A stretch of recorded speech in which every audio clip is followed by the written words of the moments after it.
João capítulo 5, versículo 3. Vamos ler a partir do 3. Está escrito assim: naquele lugar costumava ficar grande número de pessoas doentes, inválidas, cegos, mancos e paralíticos. Eles esperavam um movimento nas águas. De vez em quando descia um anjo do Senhor e agitava as águas. O primeiro que entrasse no tanque, depois de agitadas as águas, era curado de qualquer doença que tivesse. Um dos que estavam ali era paralítico, fazia 38 anos. Quando o viu deitado e soube que ele vivia naquele estado durante tanto tempo, Jesus lhe perguntou: você quer ser curado?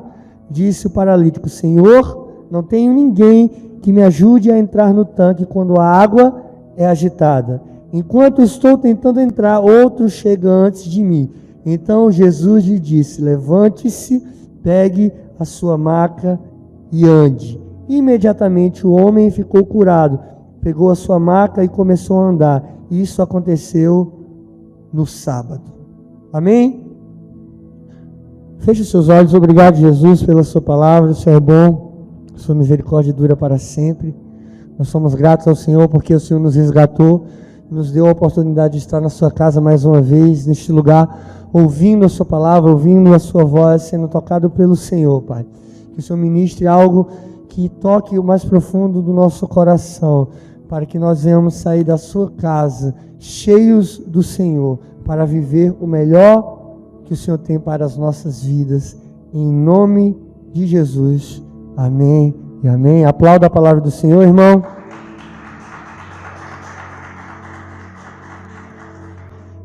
Vamos lá, querido. O versículo 3 diz que, o texto você conhece, a gente já leu um pedaço, já deu para entender um pouco da história, se você não conhece.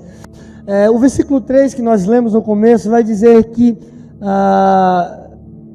naquele lugar, no tanque de Betesda, costumava ficar muita gente doente, esperando o movimento das águas, que um anjo de vez em quando descia e quem chegasse primeiro era curado. Olha, perceba que há um ambiente de pessoas precisando de uma intervenção divina, muita gente com problema, muita gente com uma dor fisicamente falando. E aí o que acontece? Acontece que esse movimento das águas ninguém conseguia prever. Ou seja, ninguém conseguiria saber ao certo quando isso ia acontecer. Então todo mundo tinha que ficar atento. Todo mundo tinha que estar de olho ali, ó. Quem for mais rápido, chega primeiro. E quem chega primeiro, consequentemente, recebe o milagre. E aí, irmão, o que acontece aqui, que é muito interessante.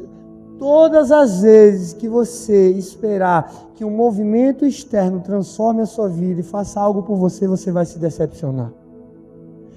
Esses caras estão presos a uma religiosidade de um tanque que salvava quem chegava primeiro. Um anjo que tocava na água e quem chegava primeiro recebia o milagre.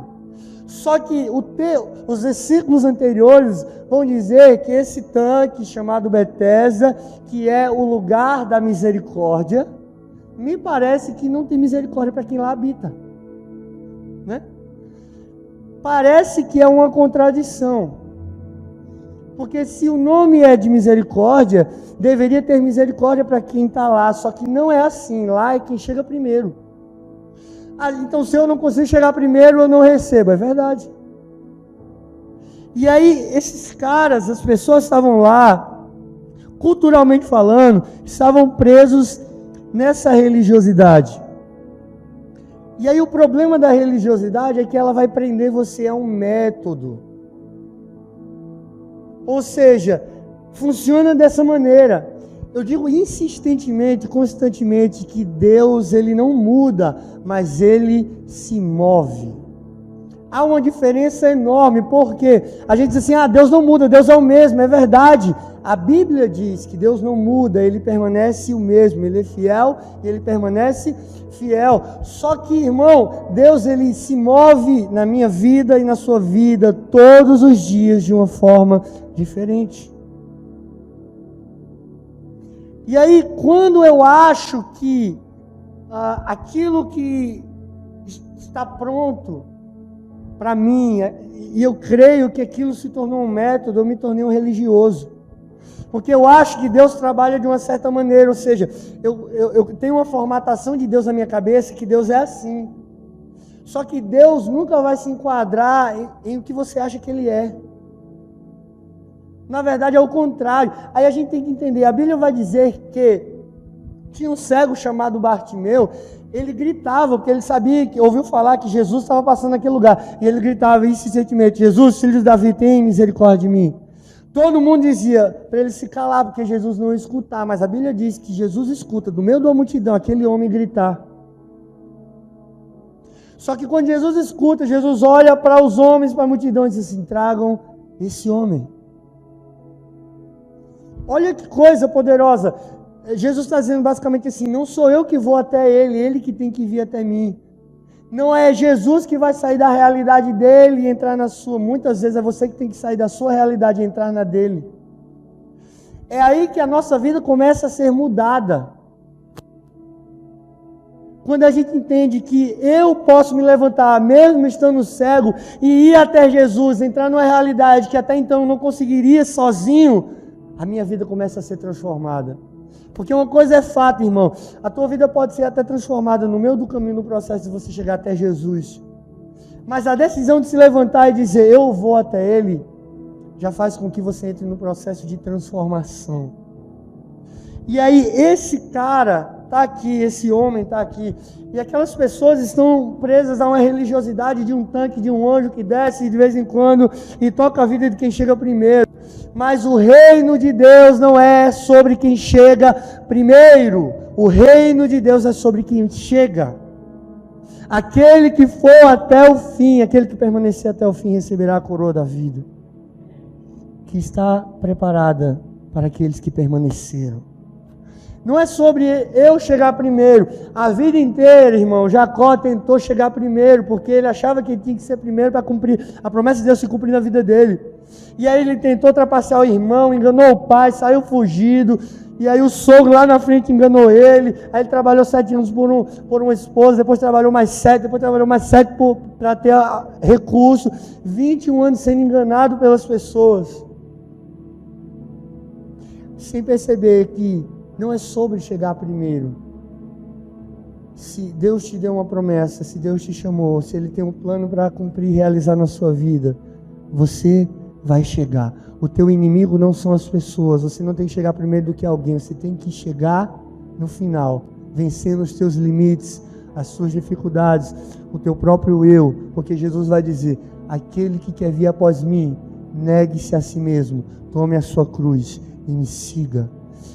Não é negar o diabo. Jesus, olha, perceba que nesse texto Jesus desqualifica o diabo, irmão. Jesus está dizendo assim, seu problema não é com o diabo, é com você mesmo. Seu problema não são com as coisas externas, é com você mesmo. Se você não entender isso, você não consegue experimentar o que Deus tem para a sua vida. Porque acaba se tornando um ponto cego na nossa vida. Sabe o que é o ponto cego do carro, né? Você coloca o retrovisor lá e se não posiciona bem, de repente vem um motoqueiro lá e você encosta, bate sem querer, porque o retrovisor lá tinha um ponto cego que o motoqueiro estava ali. Você olhou, não viu ninguém, mas ele estava ali e aconteceu um acidente. Esse é o ponto cego.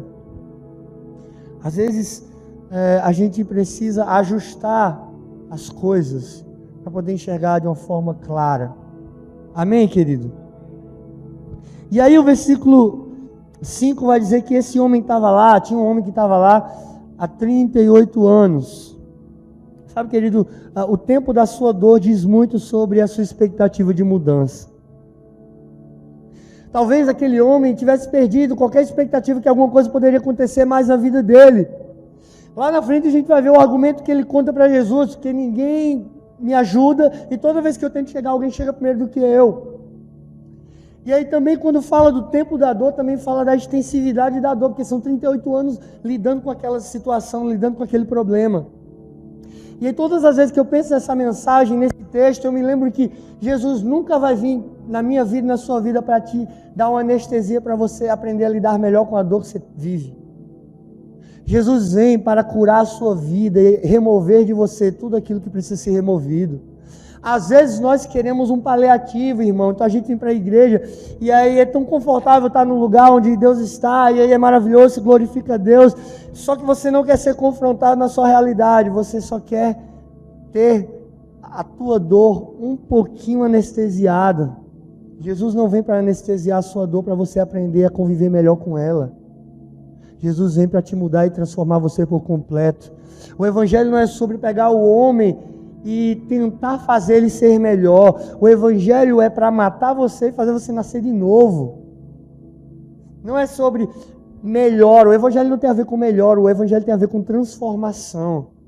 Então você vê aqui, eu sou uma pessoa melhor depois de Jesus. Não, você é outra pessoa depois de Jesus. Amém, irmão?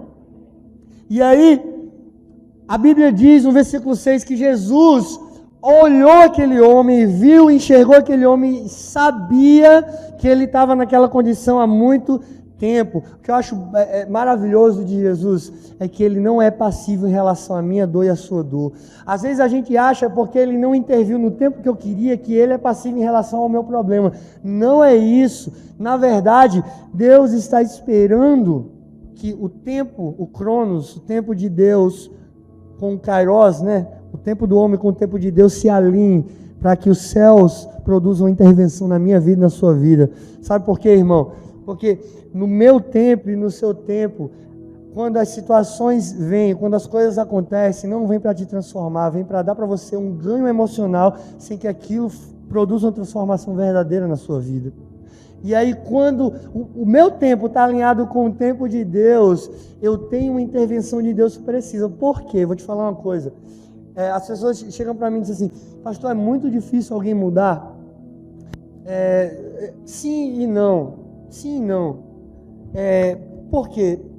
Muitas vezes, quando você vê uma pessoa com um comportamento, né? Porque a geração que a gente vive hoje é a geração que combate comportamento, mas comportamento é somente resultado de algo mais profundo. Aquela pessoa tem aquele comportamento constantemente, insistentemente, e aí acontece alguma coisa na vida dela, um desenhar de uma forma que ela colhe aquilo que ela plantou o passado inteiro. E aí a gente olha para a pessoa e diz assim: mas essa pessoa ela vai mudar, aprender com a dor e vai se tornar uma pessoa melhor? Existe a possibilidade de sim, existe a possibilidade de não. O que vai mudar nesse aspecto é que quando a recompensa emocional positiva vem na minha vida, na sua vida, quando eu estou vivendo um tempo ruim, se ela me encontra no limiar da minha mudança, eu não vou mudar. Vou explicar para você. Se alguém fez algo contra você e você deu a chance do perdão a essa pessoa, e essa pessoa ela estava no limiar da mudança dela, mesmo aparentemente ela parecendo que está arrependida, ela vai voltar a fazer do mesmo jeito, certo? Então, a pessoa está no limiar, ou seja, ela está no limite de mudança. Quando tudo que ela fez, ela está colhendo agora, a vida precisa permitir com que ela colha e aprenda. Se ela, no meio desse processo, vir uma coisa boa, a pessoa perdoar, der uma nova chance, e aí a pessoa achar que está tudo bem, ela não ultrapassa esse limite da mudança, ela volta para o passado dela. Você está conseguindo entender isso?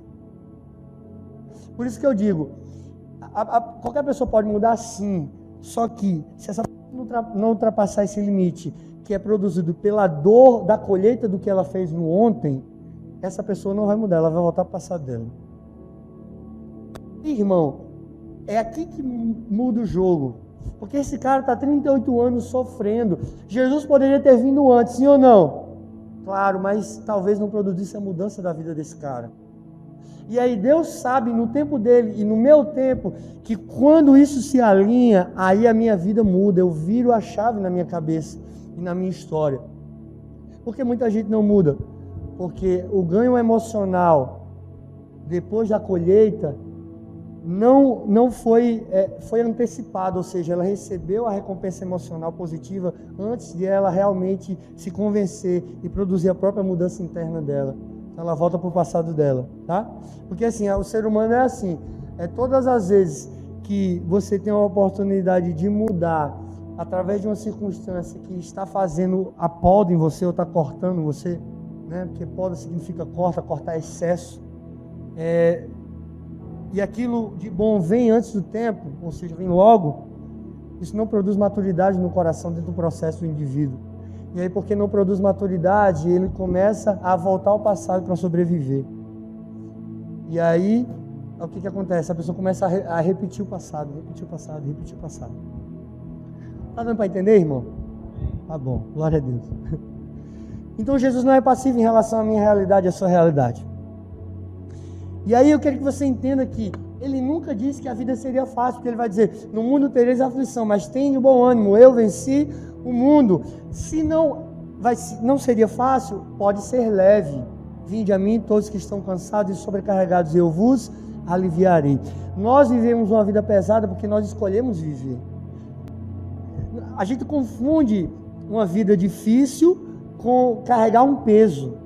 Você pode viver uma vida difícil, de dificuldade, alguns problemas que se propõem diante de circunstâncias na sua vida, mas você pode viver uma vida leve diante dessa situação, porque você escolhe carregar o peso das coisas que as pessoas fizeram com você e o peso do que você plantou no passado. Eu vejo muita gente carregando pessoas, os erros que cometeu lá atrás. Quando é que você carrega uma pessoa? Quando você não consegue perdoar ela, irmão. Você achou, eu não consigo perdoar meu pai, ele fez isso comigo, me abusou, me tratou dessa forma, foi ausente. A pergunta é, por quanto tempo você vai carregar seu pai? Ele tem quantos quilos? 120? Você está carregando 120 quilos na sua vida o tempo todo e não percebeu. E você pode se livrar desse peso, mas por que você não quer se livrar? Porque você tem um ganho emocional secundário. Qual ganho é esse? Eu quero estar certo.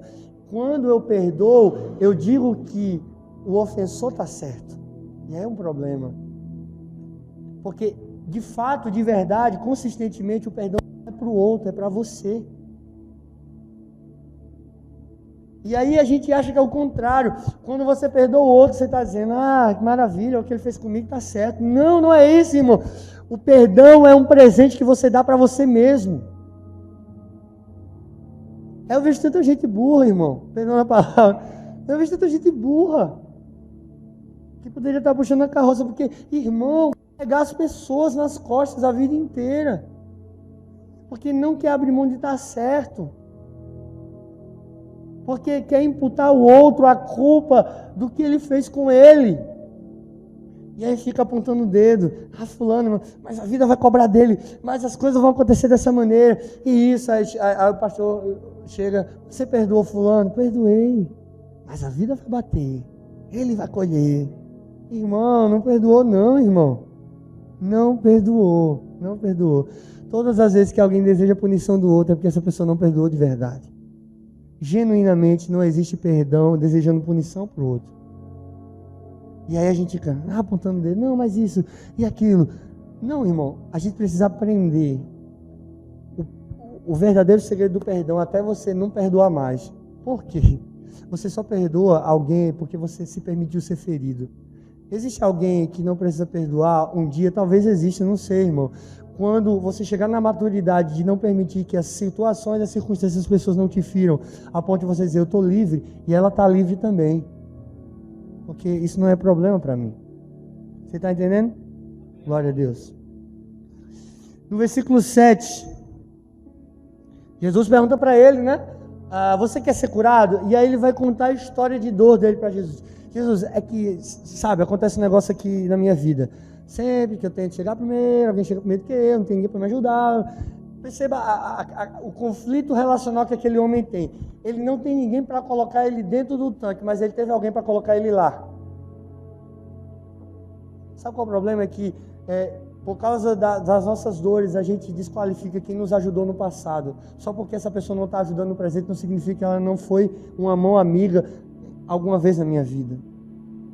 Só que a minha crise existencial de relacionamento faz eu enxergar que todo mundo me abandonou. Quando eu estou naquele lugar porque alguém me colocou lá. Você está entendendo isso?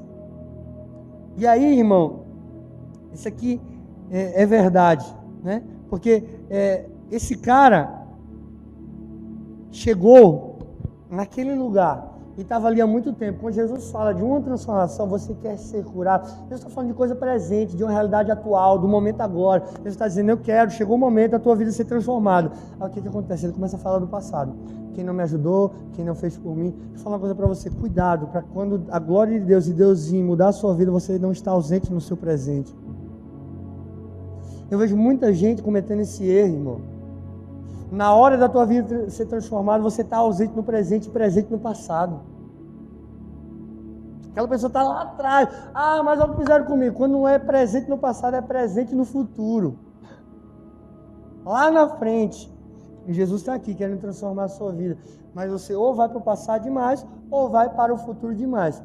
Eu entendo o passado como informação. Passado é informação, por quê? Eu vivi, eu sei de onde eu vim, eu sei o que eu passei, eu sei o que enfrentei. Futuro é projeção, porque por mais que eu queira fazer alguma coisa para entender o que vai acontecer, eu só consigo projetar, porque é uma interrogação na minha cabeça e na minha realidade. Deus me prometeu? Amém. Vai acontecer alguma coisa? Vai, mas de fato eu não experimentei ainda, por isso que é uma projeção. E aí o que eu tenho de importante na minha vida? O agora. Agora, se o passado é informação, eu vivi, eu sei de onde eu vim, sei de onde eu saí, sei a dor que eu passei. O erro que eu cometo é trazer esse passado muito presente para essa realidade. Quando a minha mente está lá, o meu corpo está aqui. A minha mente está lá atrás. E eu estou ausente no lugar que eu deveria estar, no lugar da minha transformação. Deixa eu te falar. O lugar da sua transformação é sempre no agora.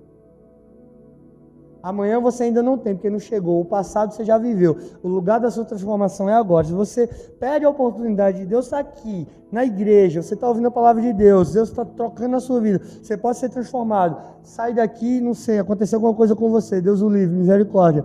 Mas você perdeu o poder do agora. A transformação sempre vai estar no agora, irmão. Ah, um dia, quando eu puder, eu vou tomar a decisão de ir para Jesus. Ah, um dia eu vou mudar, deixa eu curtir a minha vida, deixa eu beber, deixa eu falar, deixa eu fazer o que eu tenho que fazer. Depois, quando eu curtir minha vida, eu volto para Jesus e aí eu decido seguir a palavra de Deus, viver Deus, o Evangelho, o Reino. A pessoa está ausente no presente. E aí, querido, no versículo 8, vamos lá, que eu falo bastante. Então Jesus disse, levante-se, pega o teu leito, a tua maca e anda. Vou falar uma coisa para você. Ou você permite com que as realidades do céu invadam a sua vida, ou você vai permitir com que os problemas invadam o seu coração. A vida é assim, irmão. Deus está aqui na vida daquele homem dizendo, esse é o momento da tua transformação. Levanta agora, pega o teu leito e anda. Começa a fazer aquilo que você nunca fez na sua vida. Há uma permissão desse homem. Ele poderia olhar para si mesmo, olhar para Jesus e dizer assim, Jesus, isso é uma ofensa muito grande. Como é que o Senhor pede para mim fazer algo que 38 anos eu não consigo fazer? Cuidado para não se sentir ofendido quando Jesus quer transformar a sua vida. É muito perigoso.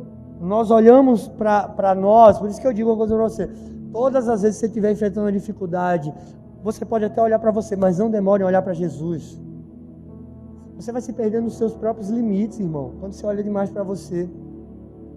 E aí Jesus está dizendo, você quer ser curado? Cara, o céu está vindo, intervir na vida daquele homem e preencher e mudar a vida dele por completo.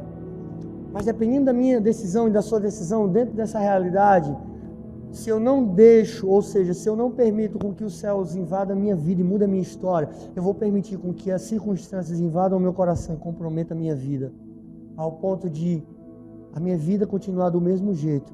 E isso repete, anos e anos e mais anos, e as coisas acontecem do mesmo jeito, constantemente, sempre, várias vezes, anualmente, mensalmente, todas as semanas. Eu estava domingo pregando na igrejona, falando o texto da mulher samaritana do poço. A Bíblia diz que Jesus sentou no poço, e o poço era o poço de Jacó. Poço de Jacó. O poço de Jacó fala de algo geracional, porque Jacó cavou, mas ele deixou de herança para José. Sim ou não? Só que a pergunta é, Jesus estava cansado da viagem. Aí a pergunta que eu fiz foi, em que poço você senta depois que você cansou? Falo o meu exemplo, né, irmão?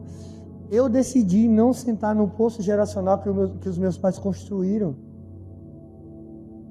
Adultério, abandono, falta de amor, problemas financeiros, problemas no casamento.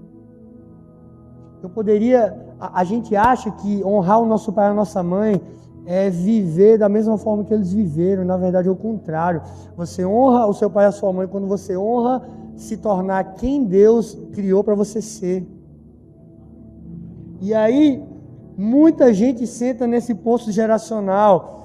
Meu pai errou, falhou, adulterou, abandonou, e você acaba cometendo os mesmos erros, fazendo as mesmas coisas, tendo os mesmos comportamentos. Quando nós vamos parar para pensar e dizer: eu não vou sentar mais nesse poço, eu vou decidir cavar o meu poço e construir para a minha próxima geração. É aqui que a vida muda. É aqui que a vida dos seus filhos muda. É aqui que a história dos seus netos vão mudar. Quando você decidir se levantar desse poço que a tua geração atrás construiu, para você sentar, e você acha que você, cometendo os mesmos erros, inconscientemente você está honrando os seus pais. Isso não é honra.